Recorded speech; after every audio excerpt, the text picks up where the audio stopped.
At the far edge of a quiet mountain village, where clouds kissed the hills and silence had its own melody, there lived an old woman named Amara. Her house was tiny, built of stone and wood, wrapped in vines, and always smelling of wildflowers. She had no family left, no riches, no grand possessions. Yet people from nearby villages came to see her because they said she carried something rare, something money couldn't buy. Every morning, Amara lit a small fire in her cracked stone fireplace. She would boil water, mix herbs from her garden, and make a simple soup, thin but full of flavor. While it simmered, she hummed old lullabies, songs no one else remembered, songs that had outlived generations. When villagers were sad, they came to her little home. She would pour them soup, listen quietly, and then say only one thing. "Don't worry, my child.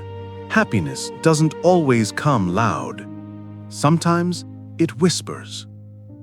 And somehow, those words always worked.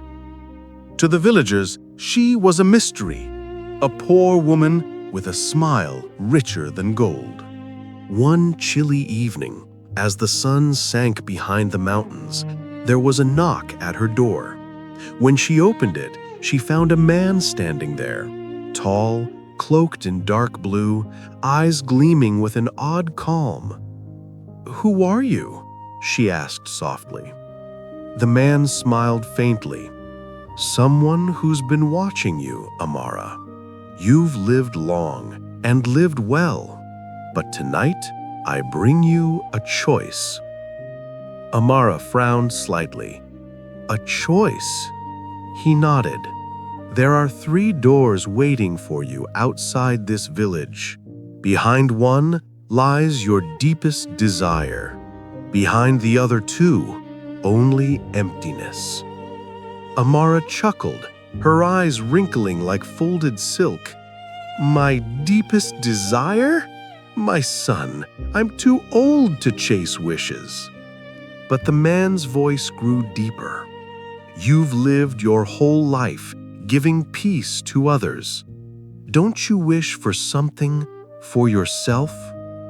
Amara hesitated. Maybe once, long ago, she had dreamed of something more, of a life where she wasn't alone. But she had buried those thoughts under years of simplicity. Still, curiosity flickered in her eyes. "All right," she said softly, "let's go." They walked under the moonlight, through fields silver with dew. In the middle of a meadow stood 3 doors, standing upright with no walls to hold them. The first door was made of pure gold, shining even in the dim night. The second was carved of polished wood, warm and inviting. The third was old and rusted, barely standing upright. The man extended his hand. "Choose one, but remember, you can open only once." Amara studied them quietly.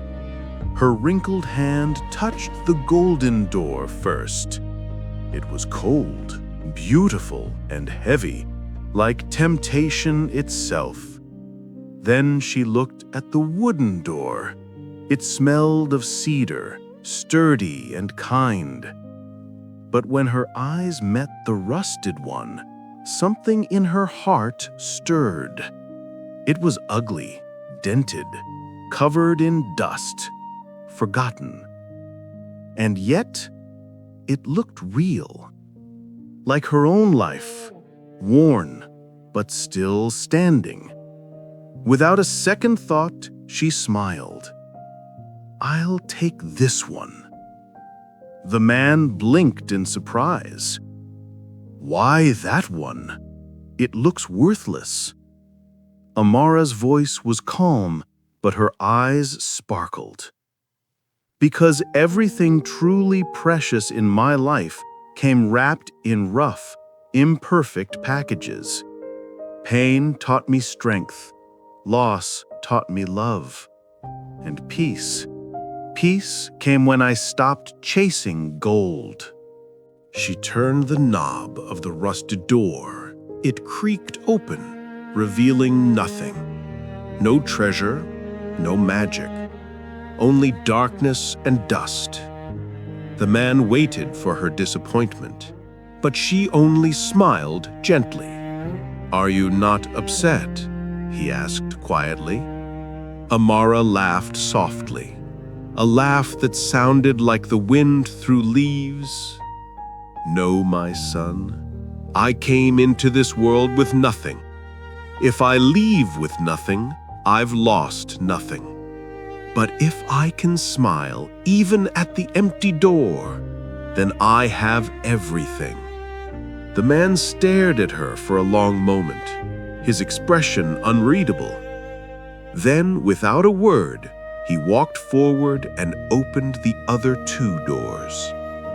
Behind the golden door were piles of shining coins, mountains of gold. Behind the wooden door was a mirror, showing Amara young, radiant, and surrounded by luxury. The man turned to her. "You could have had all this," he said softly. "You could have been rich, young, beautiful again." Amara's eyes glowed in the moonlight. "Rich, young, my dear, I already am. I have a heart that's never grown old, and a peace no gold can buy. What more could I possibly need?" The man stood silent. Then, for the first time, he bowed deeply. When he straightened, his form began to shimmer, fading, glowing, like moonlight unraveling. Amara watched without fear. The traveler's voice echoed, gentle and warm. "Few have chosen the empty door, Amara, but you've proven that true happiness is not found in what we gain, but in what we understand." And just like that, he was gone. Only the rusted door remained, swinging gently in the wind. Amara walked back to her small home. The fire had dimmed, but not died. Her pot of soup still bubbled softly, waiting. She sat down by the hearth, humming her favorite tune. The night felt no different, yet everything inside her had changed.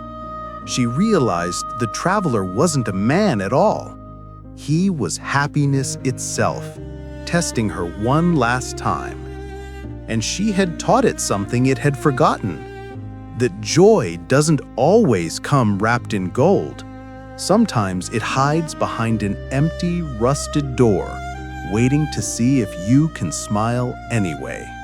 We spend our lives chasing golden doors, success, youth, wealth, recognition, thinking that behind them lies happiness.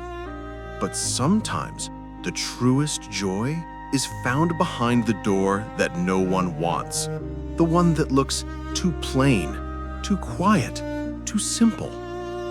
The day Amara chose the empty door, she didn't lose anything. She reminded the world that peace is not something you find, it's something you create. And that was the day she taught happiness a lesson.